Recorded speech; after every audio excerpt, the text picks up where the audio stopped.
ღაზაში ათეულობით პალესტინელმა საპროტესტო აქცია გამართა. ისინი ეწინააღმდეგებიან შეერთებული შტატების პრეზიდენტ დონალდ ტრამპის გეგმას, რომელიც ღაზიდან მათი იძულებით გადასახლებას ითვალისწინებს. ევრონიუსთან საუბრისას მოჰამედმა, რომელიც ღაზიდანაა, განაცხადა, რომ არ სურს სხვაგან წასვლა.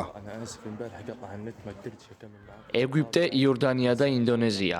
ეს ის სამი ქვეყანაა, რომლებსაც შესთავაზეს პალესტინელი ლტოლვილების მიღება. მაგრამ რა თქმა უნდა, ჩვენ პალესტინელებმა ეს შეთავაზება არ მივიღეთ. ჩვენ წელიწად ნახევარი გავატარეთ ომის პირობებში და არ დავეთანხმებით წასვლის იდეას. ის, ვინც თავის სამშობლოს ტოვებს, მერე მუდამ იტანჯება ამის გამო. ჩვენ არ გავიქცევით ჩვენი ქვეყნიდან.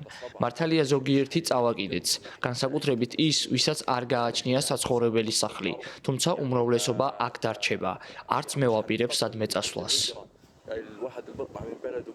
ისრაელის ლიდერი ღაზასთან დაკავშირებით ტრამპის გეგმას გამოეხმაურა და განაცხადა, რომ ეს არის იდეა, რომელზეც აუცილებლად უნდა გავამახვილოთ ყურადღება.